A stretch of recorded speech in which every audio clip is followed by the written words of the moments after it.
I used to think I was good at reading people. I could tell when someone liked me, when they didn't, when they were just being polite. That was before I met Ryan.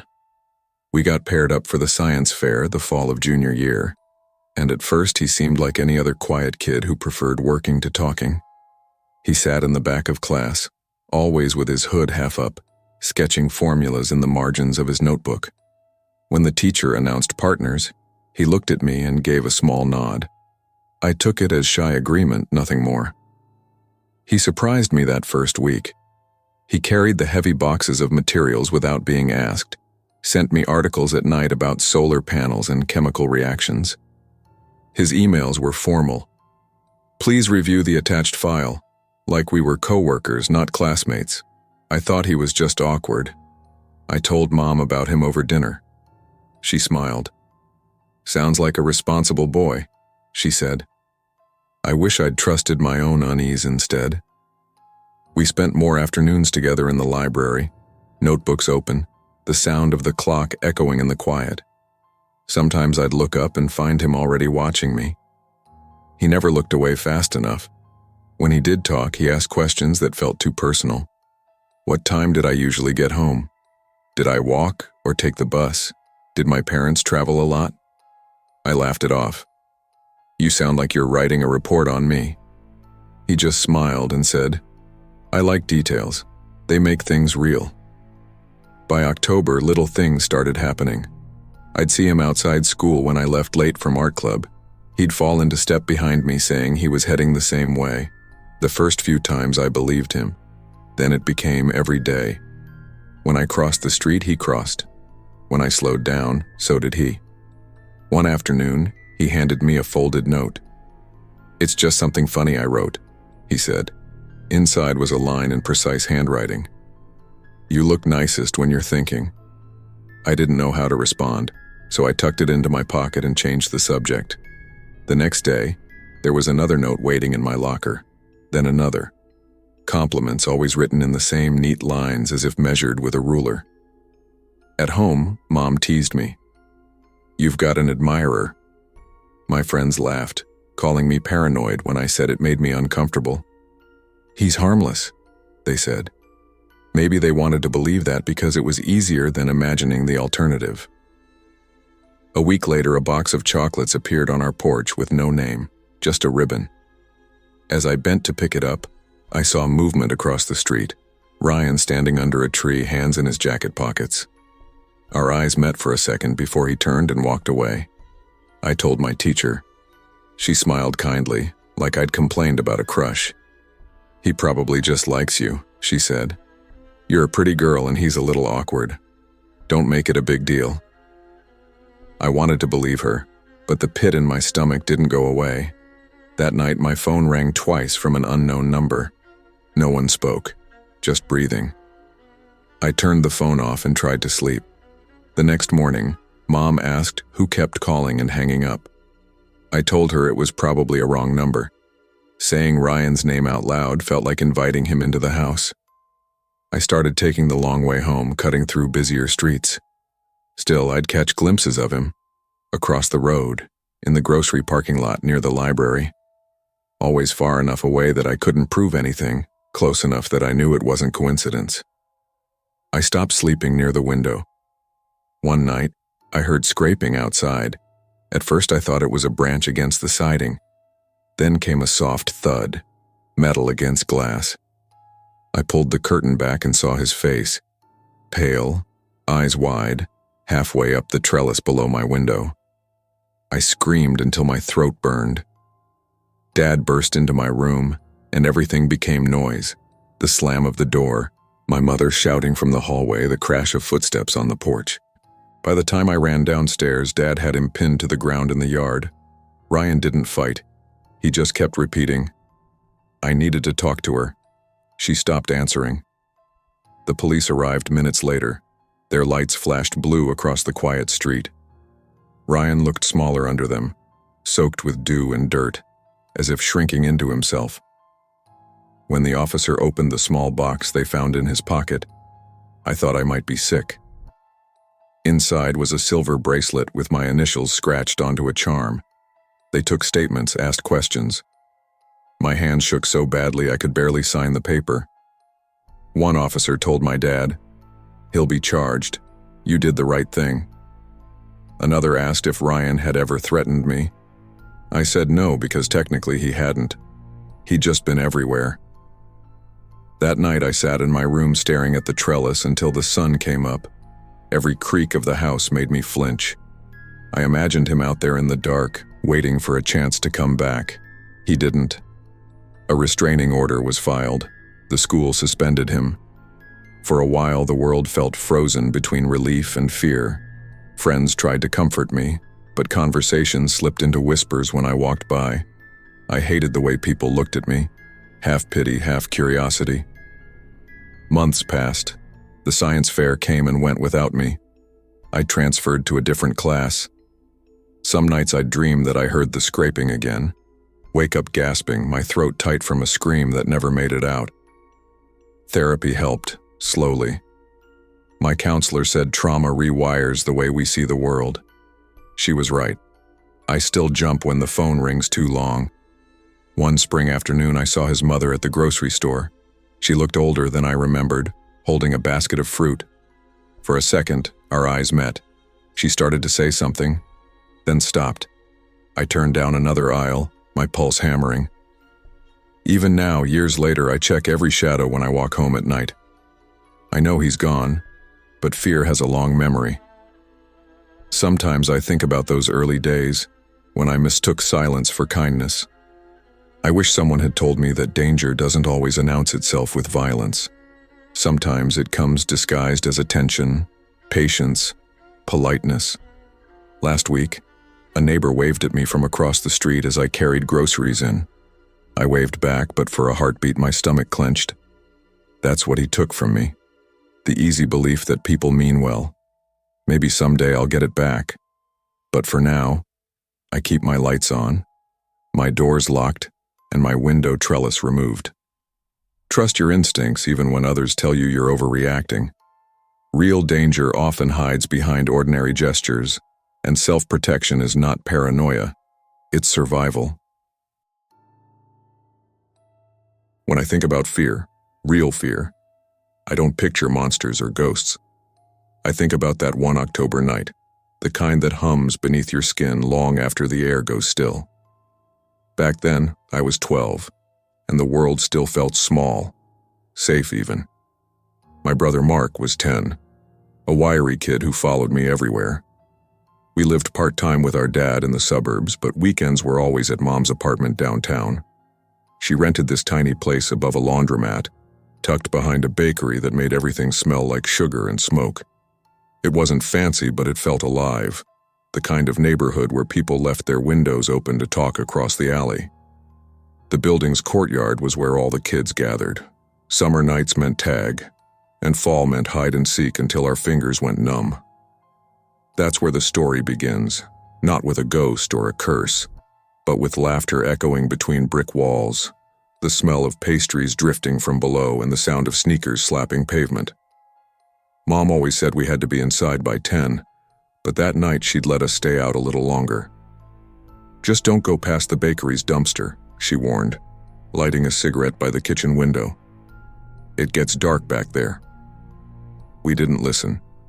We never did. It started as the kind of night that felt stitched together by small moments.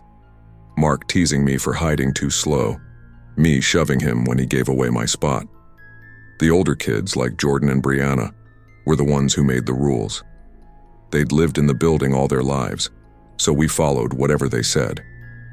"All right," Jordan called, clapping his hands.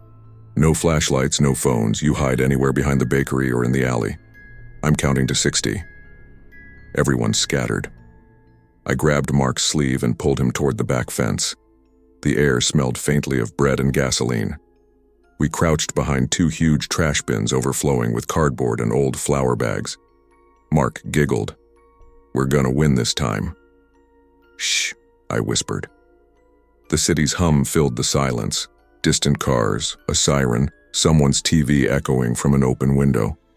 The night felt calm, safe, until it didn't. "Do you see that?" Mark whispered. I followed his gaze toward the mouth of the alley. At first, I thought it was a person. Then I realized something was off.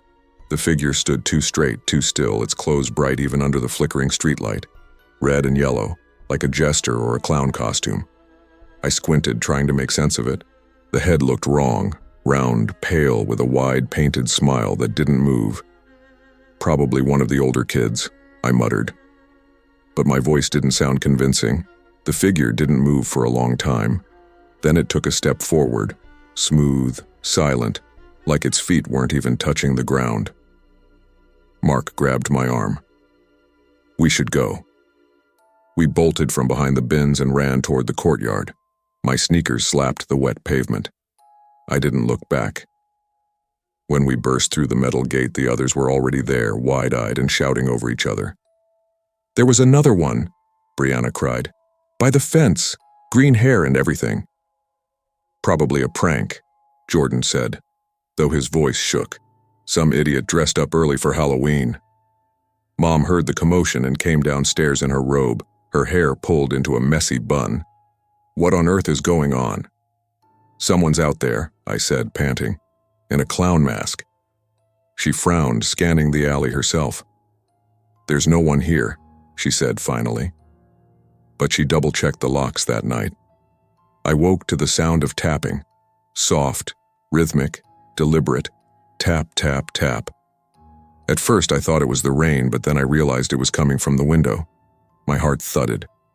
The glass was fogged, but through it I saw the faint outline of a face, a white mask, painted grin, black eyes staring in. I screamed so loud my throat burned. Mom rushed in seconds later. What happened? I pointed, trembling, but the window was empty. Just the wet reflection of streetlights and the shadow of the bakery's sign. Mom checked outside with a flashlight. Nothing. Not a single footprint in the mud. She told me it was probably a nightmare, tucked me back in, and sat on the edge of the bed until I fell asleep. But I knew what I saw. Over the next few weeks, the apartment felt different. Every sound made me jump. The groan of pipes, the rustle of the curtains, the hiss of the radiator. Mom tried to lighten things up, telling us ghost stories or making hot chocolate, but I could tell she was worried. Maybe we should spend weekends at Dad's for a while, she said one morning, trying to sound casual. Mark looked up from his cereal. Because of the clowns? She forced a laugh. Because it's getting cold out, and I don't want you catching the flu. But that night, when she thought we were asleep, I heard her on the phone. Yeah, she whispered. They said other people saw them too. Outside the gas station, the park, even near the school. They're scaring kids. No, I don't know who they are. Probably some psychos with nothing better to do. The clown sightings, as everyone started calling them, spread fast. People talked about them at the bakery, on the bus, even on the local news. They never caught anyone. Then, just like that, it stopped. Winter came, and the city went quiet again. Years passed. Mark and I grew up. We moved away. I went to college in Chicago, got a job at a marketing firm, and learned to live with the memory like a scar. Faint, but still there. I didn't think about that night much anymore, until I came home again. It was nearly 8 years later. Mom still lived in the same apartment, though the bakery had changed owners. The sign out front was new, brighter, but the smell of sugar and smoke was exactly the same. Mark and I sat on the fire escape one evening, sipping coffee and talking about life. The air was cool, crisp. The city below felt smaller than I remembered. You ever think about that clown? He asked suddenly. I laughed, though it came out forced. Sometimes. Probably just some guy trying to scare kids. He nodded, eyes distant. Yeah, probably. A silence stretched between us. Then I noticed something. Down the alley where the dumpsters used to sit, a faint shape stood under the flickering light. Too tall to be a trash can, too still to be a person just passing by. Mark, I whispered, do you see that? He turned, following my gaze. The light blinked out completely for half a second, then flickered back on. The alley was empty. Neither of us spoke after that. That night, Mom insisted we sleep in the living room. "You two look like you've seen a ghost," she said, half joking, though I could tell she felt it too. I tried to sleep, but around midnight I heard something, a faint, steady tapping. I sat up. The sound was coming from the kitchen window. My breath caught. "Mark," I whispered. He stirred, blinking awake. "What?" "Listen." Tap, tap, tap. Mom's cat hissed and bolted under the couch. My stomach twisted. I crept toward the window, each step heavier than the last. When I finally pulled the curtain aside, there was nothing there, just the faint reflection of my own pale face and the city lights beyond. I closed the blinds and stood there for a long time, heart pounding. By morning, it all felt like a dream. But when I went outside to get some air, I saw something that froze me in place. On the back steps, pressed into the thin layer of frost, was a single footprint. Large, deep, and next to it, something small and round, like the end of a red balloon, half deflated. We moved Mom out of that apartment a month later. She said she wanted to be closer to family, but I think deep down, she'd had enough of looking over her shoulder. The bakery closed soon after, the alley fenced off for good. Mark and I still talk about it sometimes, though mostly in passing. He likes to joke that maybe it was just some prank gone too far. I wish I could believe that, because sometimes when I'm driving home late or walking through a quiet parking lot, I'll see someone standing too still under a streetlight, too still to be normal. I'll blink, and they'll be gone. But for a moment, just one, I'll swear I see a hint of color. Bright red. Evil doesn't always hide in shadows or stories. Sometimes it wears a familiar smile, stands where you least expect it, and waits until you stop paying attention. The world isn't as safe as it seems. But courage isn't about never being afraid. It's about facing what frightens you and refusing to let fear own your life. My father bought the lake house before I was born. He used to call it his escape hatch, a place where the noise of work and people couldn't reach him. I hadn't been there since Mom died, and when Carter suggested a weekend away after my breakup, I hesitated. He said it would do me good. Quiet water, cold beer, no service. Just us in the trees, he said. We drove up late Friday afternoon. The road narrowed until it was only dirt and pine needles. The lake appeared suddenly, silver under a pale sky, smooth as glass. The house sat back in the trees, old but sturdy, with a porch that sagged like an old man's grin. Dad always said the woods kept it safe. Carter and I unpacked in silence. The air smelled of pine sap and damp earth. Inside, the boards creaked under every step, and dust hung in the sunlight. We found Dad's old fishing rods in the corner and the faded couch that still carried the scent of his cigarettes. By evening, we were sitting on the dock, feet dangling over black water, beers sweating in our hands. The woods were quiet except for the soft lap of waves. Carter was always the talker between us, filling the silence with stories about work, girls, plans. I just listened, letting the stillness do the healing. "It's too quiet," he said finally, like the lake's holding its breath. I laughed. "You've been watching too many horror movies." He grinned. "Yeah, well, you never know." Then we saw it, the flicker across the lake. 3 short flashes, 3 long, 3 short. It repeated once. Carter sat forward. "That's Morse code," he said. "SOS." We waited for it again, but the light had vanished. The far shore looked empty, a dark outline of trees against the dusk. "Probably kids," I said, "or someone with a flashlight trying to find their way." Carter didn't look convinced. "That was too even. Somebody knows the code." We sat another minute before the light blinked again, exactly the same rhythm. It came from a spot near the opposite dock, where I remembered an old house used to be. My father said a retired couple lived there, but that was decades ago. I hadn't seen lights from that side since I was a kid. Carter was already standing. We should check it out. Check it out? I said. It's probably nothing. He grabbed his jacket. If someone's in trouble, we can't just sit here. We took the kayak, 2 flashlights, and a pocket knife Carter kept clipped to his belt. Our phones had no signal, one of Dad's favorite features of the place. The lake was colder than I remembered, the air damp against my skin. Halfway across, a fog rolled in, swallowing the shore behind us. The opposite dock loomed out of the mist, rotted boards jutting at odd angles. The house above it looked empty, windows black, roof sagging. When I stepped out, the wood groaned under my weight. "This doesn't feel right," I whispered. Carter aimed his light at the door. "Let's just look." 5 minutes. The back door was already open.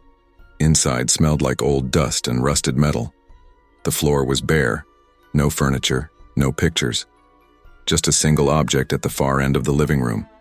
An old film projector pointed toward the window that faced the lake. "Who leaves something like that?" Carter said. "Maybe squatters," I said, though my voice sounded small. He bent over the projector, brushing off cobwebs. When he nudged it, the bulb flickered to life, humming. Light burst across the room, spilling through the window. We turned to look and my stomach tightened. The projection wasn't random, it was our own dock. I could see our cooler, our chairs, the empty beer bottles lined up like little soldiers. It was live. The ripples moved exactly with the water outside. Carter's mouth dropped open. "Is that right now?" I nodded, unable to speak. Something shifted upstairs. A single, slow footstep, followed by another. Dust drifted down from the ceiling. Carter raised his flashlight toward the stairs. "Hello?" he called. No answer. Just the sound of breathing, maybe ours, maybe not. That was enough. We turned and ran. Outside, the air felt colder, heavier. The fog had thickened, and the kayak wasn't where we'd left it. It was drifting 20 feet from the dock, rope untied, sliding slowly into the dark. "Carter!" I shouted. He dove into the water before I could stop him. I followed, the cold hitting like knives. We swam hard, hands numb, lungs burning. I didn't dare look back. We reached our side, gasping, dragging ourselves onto the dock. Carter coughed so hard he nearly fell in again. The lake behind us was silent. No light, no sound, no movement. We stumbled into the cabin, dripping and shaking. I locked the door, though I knew it wouldn't stop much. Carter paced by the window, watching the water. "Someone was up there," he said. "Or something," I muttered, immediately regretting it. We turned off our lights and sat in the dark, listening. Nothing. Just wind brushing the trees and the faint creak of the dock outside. I checked the time. 2:14 a.m. It felt like morning would never come. At sunrise, the lake looked innocent again, calm, bright, pretending nothing had happened. Carter wanted to go back. "We need proof," he said. "No one's going to believe us." "You're insane," I told him. "We barely made it out." Instead, we called the police from the nearest gas station. The local officer who arrived looked tired, skeptical. His badge read, "Henderson." "You boys been drinking?" he asked, scanning the lake through his sunglasses. "Just a couple," Carter said. "But we know what we saw. They sent a boat across. We watched from the shore as 2 officers went inside the old house. They were gone half an hour before coming back." "Nobody there," Henderson said. "No projector, no footprints, nothing. Place has been empty for years." Carter argued, voice rising. "That's impossible. It was there." The officer gave us a long look. "Maybe the fog played tricks on you. Happens out here." But when he turned away, I noticed something in the mud near the dock, a set of wet footprints, bare, leading from the water to the trees. They were gone by the time I pointed them out. We packed up that afternoon. Neither of us said much. The drive back felt endless. Carter stared out the window, his reflection pale against the glass. A week later, I couldn't sleep. The silence of my apartment felt wrong without the hum of the lake. Out of habit, I checked the window. For a second, I thought I saw a flash in the distance. 3 short, 3 long, 3 short. But it was just a passing car. Still, I couldn't shake the chill that ran through me. Carter called the next morning. "You've been thinking about it too, huh?" "Yeah," I said. He sighed. "I keep wondering who was sending that signal. What if someone really needed help? Then who set up the camera?" I asked. He didn't answer. Months passed, but the memory stayed sharp. I avoided lakes, even pictures of them. Every time my phone flashlight flickered, my stomach clenched. Dad asked about the trip once and I lied, said it was peaceful. He smiled, proud that we'd used the house. Last summer, I drove past the exit to the lake and felt the pull to stop, to see it again, to prove to myself it was just a trick of fog and fear. I didn't. Some doors don't need reopening. Sometimes at night I still dream of that beam of light across still water, the quiet pulse of SOS fading into darkness. I wake up wondering whether someone was calling for help or trying to lure us in. Curiosity can blur the line between compassion and danger. When something feels wrong, trust your instincts. Some cries for help are not meant to be answered. The first time I saw our new house, I thought it looked lonely. It sat at the end of a quiet street, the kind of suburban cul-de-sac where mailboxes leaned, trees were too neatly trimmed, and the neighbors waved like they were performing politeness rather than feeling it. My parents called it their dream home, a fresh start after years of renting small apartments and saving every dime. Mom loved the wraparound porch, and Dad couldn't stop talking about the big backyard. I just saw empty rooms and too many doors that led to silence. The house was too big for 3 people. Every step echoed, every creak felt amplified. At night, the wind pressed against the windows like someone whispering secrets through the glass. We moved in the fall of my junior year. I was 17, new to the high school, and desperate to fit in. So when my teammates from the volleyball team started hanging out on weekends, I invited them over. I thought maybe a movie night could make the house feel less empty, fill it with laughter, noise, and something living. It worked for a while. The night started off easy. Pizza boxes on the counter, popcorn scattered everywhere, music too loud. There were 6 of us, me, Tasha, Liv, Kayla, and the twins, Amber and Jen. We turned off the lights, spread sleeping bags across the living room floor, and took turns daring each other to do dumb things. "Your turn," Tasha said, grinning. "Go knock on your creepy basement door 3 times and say, 'I know you're down there.'" I rolled my eyes. "That's the dumbest thing I've ever heard." "Chicken," she teased. I grabbed a flashlight and went anyway, mostly to prove her wrong. The basement door creaked like it hadn't been opened in years. I did the dare, laughing the whole time. Nothing happened, of course. Just that hollow smell of dust and concrete that every basement has. When I came back upstairs, the others were huddled near the front window. "Someone's outside," Jen whispered. I walked over. Through the glass, under the porch light, stood a man.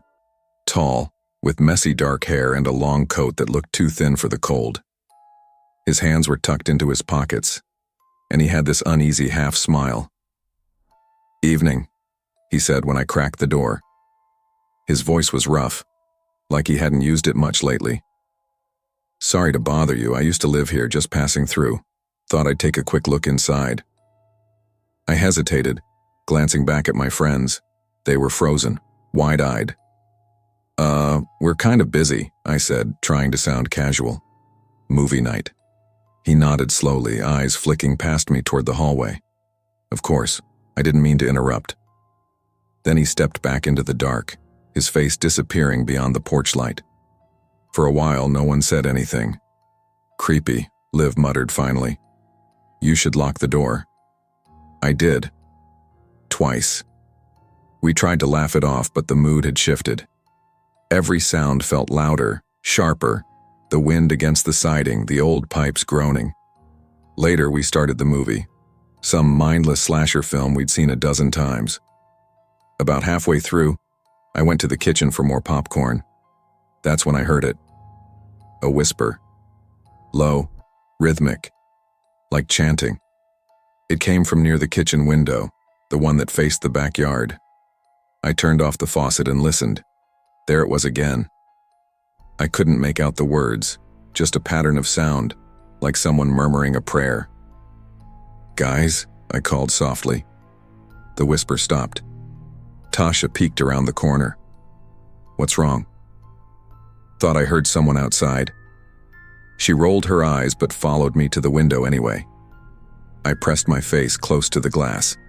The yard was still, blanketed in frost. The motion light flickered once and then went out. No one was there. We went back to the living room, trying to pretend everything was normal. I turned up the volume on the movie. Laughter filled the room again, but it sounded forced, hollow. Then came the knock. A single heavy thud on the back door. Everyone froze, another thud, louder. My pulse thrashed in my ears. I grabbed the first thing I could find, a kitchen knife left from cutting pizza. My hand shook so badly I could barely hold it. The knocking turned to pounding. I stepped toward the back door and peered through the curtain. He was there again, the same man, his face pressed close to the glass, breath fogging it up. "Please," he said, his voice trembling. "They took it from me, my home." "Go away," I shouted. The others screamed. Tasha called for my dad, who came running from upstairs, still half asleep. "What the hell is going on?" he barked. The man stumbled back from the door, hands raised. "I just want to talk." "Leave!" Dad roared. "Now!" The man fumbled in his coat pocket, pulled out a piece of crumpled paper, and dropped it on the porch. Then he ran, disappearing into the dark like a shadow swallowed by the night. The police came 10 minutes later. 2 officers in heavy jackets, radios crackling. They searched the property, checked the backyard, even looked down the street. Nothing. Dad handed them the note.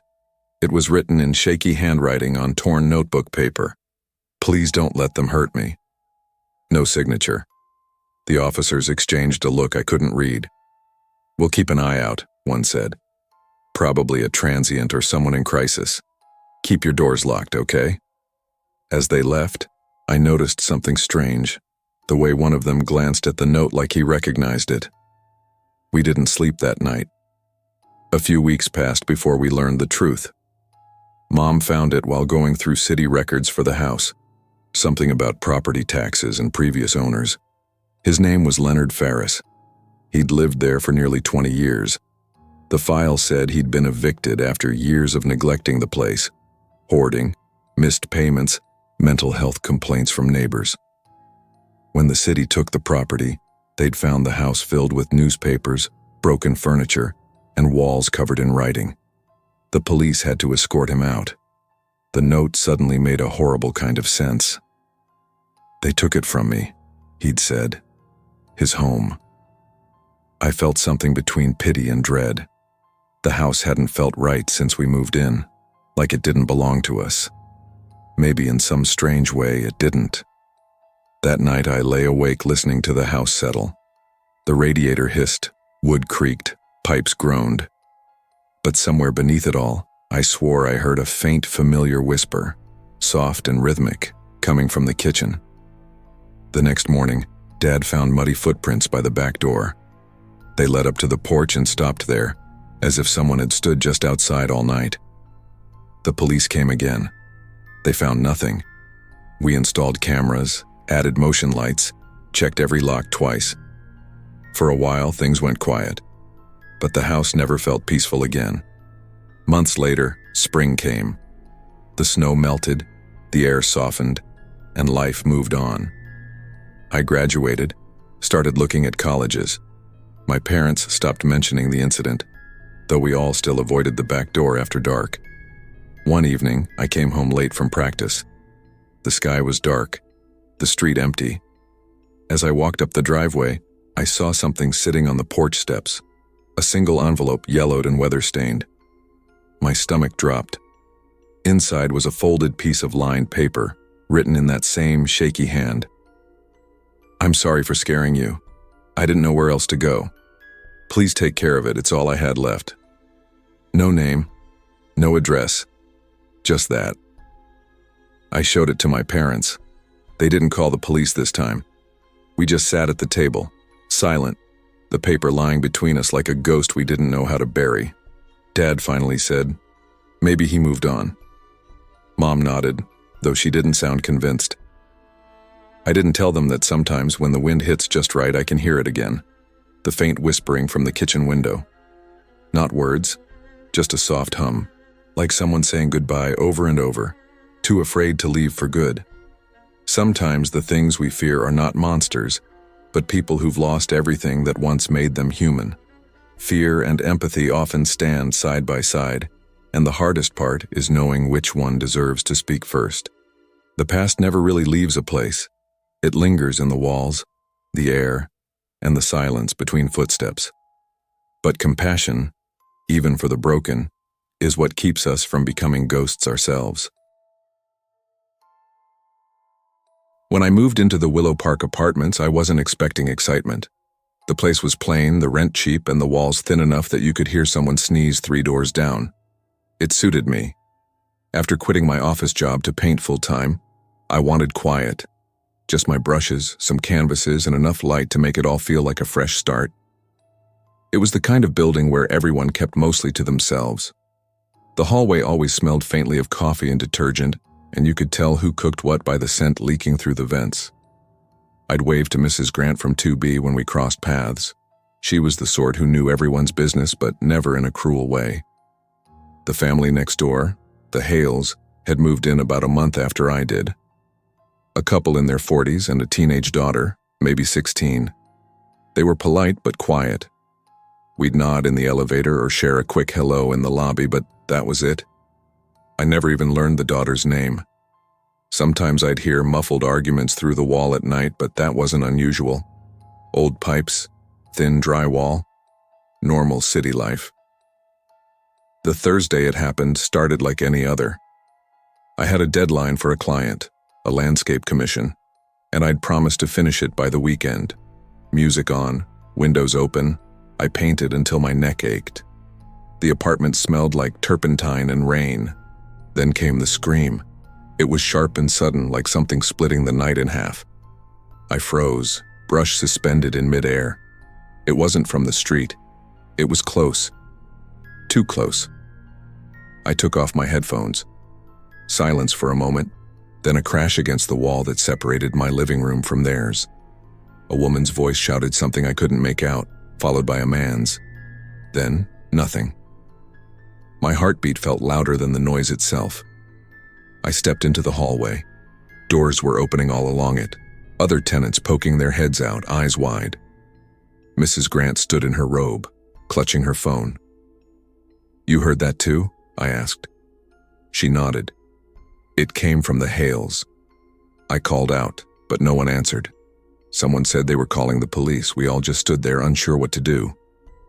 From inside the Hale apartment came a sound that didn't fit. A long, low rush like air being forced through a vent, but rougher, almost a whispering hiss. It made the hair on my arms lift. By the time the police arrived, the building had gone still again. 2 officers went in first, then a man in a clerical collar who arrived a few minutes later. The sight of him, silver cross around his neck, made something cold twist in my stomach. When they opened the door, a smell poured out. Metallic, burnt, heavy enough that even the officers coughed. Mrs. Grant grabbed my arm. "What is that?" she whispered. No one answered. They disappeared inside, flashlights sweeping. We waited in the hallway until nearly midnight before they finally came back out, faces drawn. The priest murmured something to one of the officers and left without a word. The rest of us were told to go back inside. "Routine disturbance," one officer said. "Everything's under control." But the way he avoided our eyes told a different story. I barely slept. Every creak of the building felt amplified. Around 3 a.m., I heard a faint tapping from the wall. 3 knocks, slow and deliberate. I told myself it was plumbing. The next morning, I stepped into the hallway. The Hale apartment door was closed, but unsealed tape fluttered across it. No police car out front, no sound inside. It looked like nothing had happened. Mrs. Grant caught me on my way to get coffee. "They're gone," she said. "Gone?" "Moved out last night. Manager told me." "That fast?" She nodded. "Didn't even take their furniture. He said they called around dawn. Said they were leaving for good." That didn't make sense. I saw the couch through the door when the police were there. Dishes stacked on the table. No way a family packs up and leaves between midnight and sunrise. I went to paint, trying to push it out of my mind. But the wall between our apartments felt like it was breathing. Every few hours, a soft whoosh, then a whisper. I leaned close once, heart pounding. It almost sounded like words, faint and rhythmic. By nightfall, I couldn't take it. I knocked on the building manager's door. "Hey, what happened to 3C?" I asked. He rubbed his forehead. "They broke lease. Said there was a family emergency." "Did the police find anything?" He gave a tight smile. "Ma'am, sometimes people just decide to leave. Try not to worry about it." But as I turned to go, I saw his hand shaking slightly. 2 days later, I noticed the smell. Faint at first, like something scorched. It came through the vents whenever the heat kicked on. I mentioned it to maintenance. They said they'd check. No one ever did. That night I heard it again, the whisper through the wall. Only this time it was clearer. A voice, a man's. It said my name. I jumped back, heart in my throat. The air went cold, though the radiator was hissing. "It's the pipes," I told myself out loud, like saying it could make it true. I called Carter, my brother. "You ever hear about the Hales next door?" He sighed. "You and your building stories. You need to get out more." "I'm serious. The police brought a priest that night." "A priest? Probably just a counselor or something." "Carter, I heard my name from the wall." He laughed softly, trying to lighten the mood. "You've been cooped up too long with your paint, sis. Get some sleep." I hung up without answering. Sleep didn't come. I sat by the window, watching the lights of passing cars stripe across the ceiling. Around midnight, a shadow moved across the hallway under my door.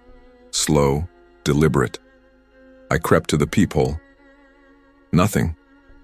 But when I pressed my ear to the wall again, there was a sound like breathing. Steady, human. By Monday, I'd stopped painting. Every brushstroke felt wrong, too heavy. I couldn't concentrate with that constant awareness of the wall beside me. Mrs. Grant knocked that afternoon. "Honey, you look pale. You eating?" "I'm fine," I lied. She hesitated. "I heard something last night, too, from their place." "What did you hear?" She frowned. "Like someone walking. But that can't be, right?" Her voice trailed off. She squeezed my arm before leaving. I called the police again. A younger officer came this time, cheerful, dismissive. He walked through my apartment, knocked on the wall, checked the vents. "No sign of anyone next door," he said. "You're safe." After he left, I sat in the dark with all the lights off. The only glow came from the city outside. I thought about packing up and moving, but something in me wanted to understand. Around 2 a.m, I heard the whisper again, longer this time, like a sigh that almost formed words. I grabbed my phone flashlight and pressed against the wall. "Who's there?" I whispered back. No answer. Then, faintly, a scraping sound from the other side, like something being dragged across the floor. The next morning, I went next door. The door was unlocked. Inside, everything was exactly as it had been the night of the commotion. Plates on the table, a half-folded blanket on the couch, a framed photo on the floor. Dust hung in the air. No footprints, no smell. Nothing except that strange stillness. I felt something brush my ankle and jumped. Just a draft. Or at least I told myself that. I left the apartment, locked the door, and slid the key under the manager's office. That night, I painted again for the first time. I didn't mean to, but my hands just started moving. When I finally stepped back, I saw what I'd painted. The wall, pale gray, cracked, and in the center, the faint outline of a face pressed against it, as if trying to break through. I haven't heard the whisper since, but sometimes, when the wind hits just right, I think I can feel breath on the other side. Sometimes the unknown isn't meant to be solved. Curiosity can blur the line between truth and madness, and when instinct tells you to walk away, listen. Starting over is harder than it sounds. Everyone talks about fresh starts like they're a clean page you can just turn to, but I've learned they're more like smudged chapters, your past bleeding through no matter how much you try to write over it. When I moved into the apartment near the river, I thought I'd done it. New city, new job, new furniture bought secondhand and dragged up 3 flights of stairs by myself.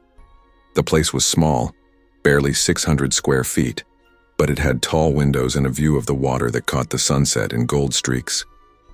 After the breakup, I didn't want reminders. No framed photos, no shared dishes, not even the same brand of coffee. I told myself the silence meant peace. For a while, it did. Until the ping. The first time it happened, I was half asleep on the couch, the TV murmuring in the background. My phone buzzed, AirTag detected moving with you. I frowned, swiping the notification open. The screen showed a familiar icon, a gray circle with a pulsing blue outline, and beneath it, a message. Your AirTag wallet has been detected nearby. I hadn't seen that wallet in weeks. I thought I'd lost it during the move.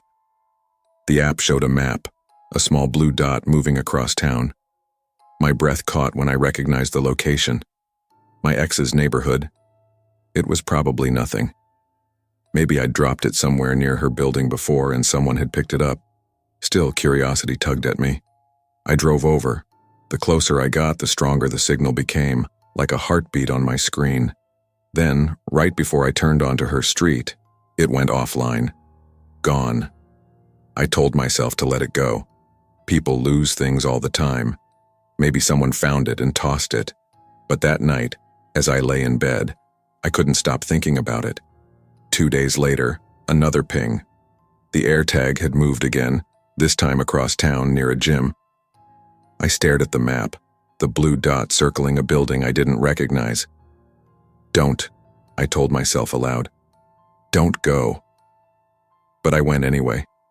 The gym's parking lot was half empty, the streetlights buzzing faintly. I walked around pretending to look for my car keys, glancing at my phone every few seconds. The signal flickered stronger, weaker, stronger again. Then, offline. Just like before. That night, I dreamed someone was standing in my apartment doorway, phone glowing blue, watching me sleep. Over the next week, the pattern repeated. The signal would appear at random places, the park, a grocery store, even the bridge near my apartment, always nearby, always vanishing when I arrived. I stopped mentioning it to anyone. I'd already been through enough judgment since the breakup. Everyone thought I was handling it well, and I didn't want to give them a reason to doubt that. But the feeling grew, this creeping sense that I wasn't the one chasing anymore. Then my apartment got broken into. It happened on a Thursday night. I came home from work to find the door cracked open, the lock splintered. Inside, drawers were pulled out, clothes scattered, cabinets left open like someone had been searching for something specific.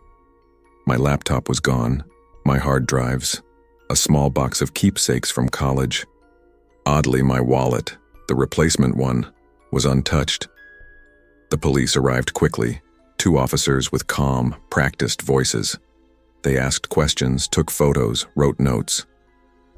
Any idea who might have done this? One asked. No, I said, though part of me wanted to say yes. 3 days later, they came back, but not to help. It was early morning when the knock came. I opened the door to find 2 different officers, this time with a warrant. Mr. Taylor, we need to ask you some questions, one said. We've received a report of threatening messages sent to Ms. Rivera from your accounts. My stomach dropped. What? That's not possible. They showed me screenshots, emails, social media messages, all written in words that didn't sound like me but were close enough to feel sickening. My accounts, my name, my profile pictures. I tried to explain about the break-in, the missing devices, the AirTag notifications, but their expressions didn't change. They searched my apartment, asked me to come down to the station, and for a few hours, I sat in a gray room under fluorescent lights trying to convince strangers I wasn't dangerous. They released me that night, but the damage was done. My ex had filed a restraining order. My job suspended me, pending investigation. Friends stopped returning texts. I felt like I was dissolving. Weeks passed. I barely left the apartment except for groceries. The pings stopped, but I didn't trust the silence anymore. I taped over my webcam, turned off Bluetooth. Even then, the feeling of being watched stayed with me, crawling just under the surface of my skin. Then, one afternoon, a detective called. His tone was different this time, measured, almost apologetic. "We found something," he said. A man named Evan Green, someone my ex had been seeing after we broke up, had confessed. He'd helped her fabricate evidence against me, messages, account access, even the AirTag tracking. Apparently, they'd planted one in my car to monitor my movements while using my stolen devices to send the threats. When the police searched his apartment, they found my laptop and drives hidden in a storage bin. The charges were dropped, the restraining order rescinded, but the relief never came. I moved again within the month. A smaller place, farther from the city, near the river. No smart devices, no Bluetooth speakers. My new phone stayed in airplane mode most of the time. One night, as I unpacked the last box, my screen lit up for the first time in days. A single notification blinked in the dark. AirTag detected near you. I froze. My chest tightened. I stared at the message until the screen dimmed and went black. I didn't check the map. I didn't need to. I've learned that fear doesn't always come from strangers in alleys or shadows in the dark. Sometimes it comes from the quiet glow of your own devices, from the familiar names that once meant safety. Even now, months later, every time I see the Bluetooth symbol light up on my screen, my throat goes dry. My rational brain says it's nothing, just a nearby signal, someone's earbuds, a passing car. But another part of me remembers that feeling of being hunted through invisible waves, my life mapped out in blue dots on someone else's screen. Starting over used to mean erasing the past.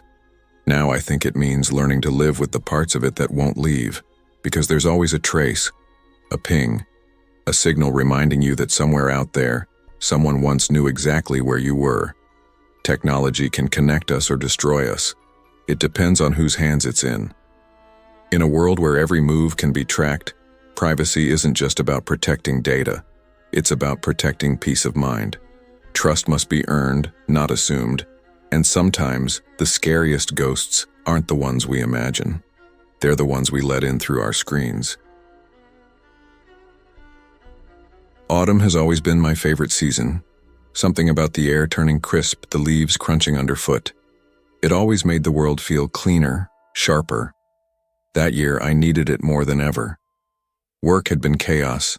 My relationship had ended on a quiet, bitter note, and I was desperate for anything that didn't involve fluorescent lights and endless emails.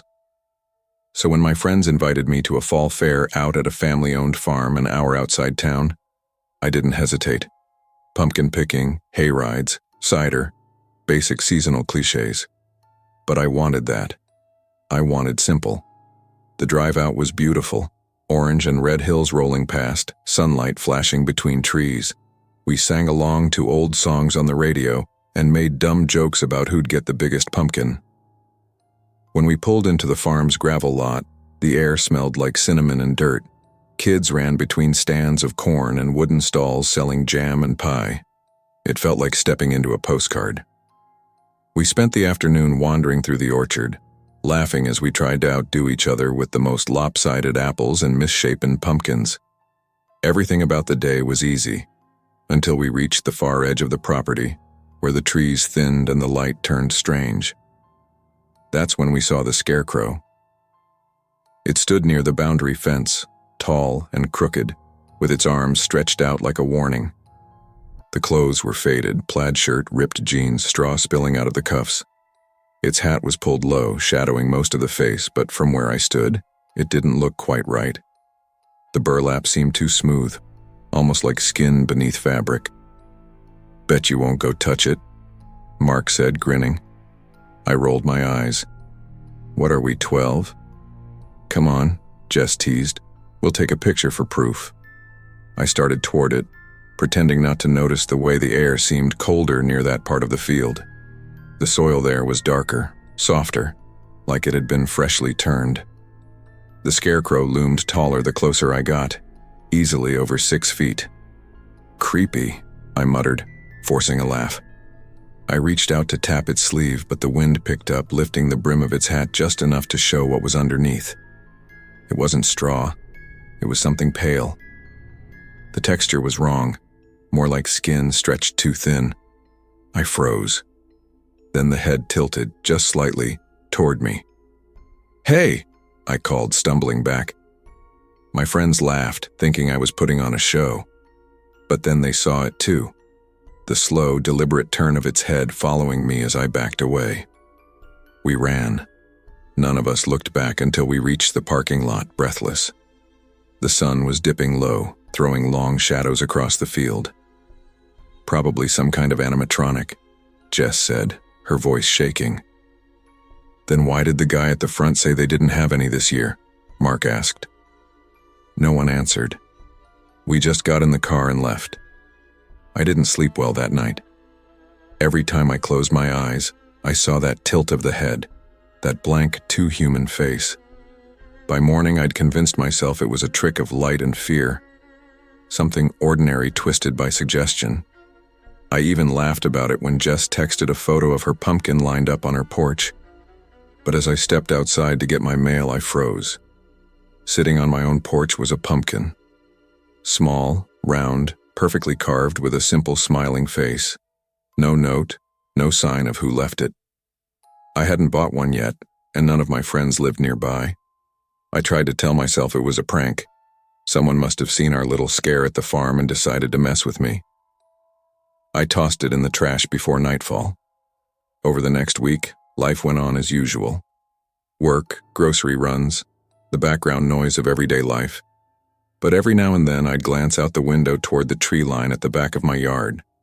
Once, just before sunset, I thought I saw something standing there. Tall. Still. Hat pulled low. When I blinked, it was gone. October bled into November. My friends moved on to other things, Halloween parties, weekend trips. The scarecrow became a story we laughed about, something to tell people after a few drinks. But the feeling never really left me. Every rustle outside, every shape in the shadows made my pulse jump. Then one evening I came home to find dirt scattered across the porch, like something had been dragged there. In the center sat another pumpkin, identical to the first except this one had no face carved, just a smooth orange surface. I called Jess.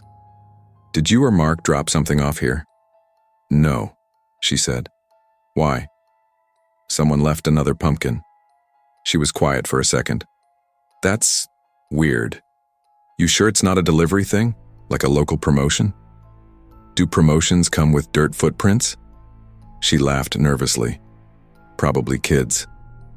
After hanging up, I picked up the pumpkin and carried it to the garbage bin. My hands came away smelling faintly of apples and wet earth. That night, I dreamed I was back in the orchard. The field was empty except for that scarecrow, standing in the same spot. I walked closer, unable to stop myself, and when it lifted its head, the burlap split. Underneath wasn't a face, just another pumpkin carved with a wide, smiling mouth. I woke up gasping. Winter came, then spring, then another fall.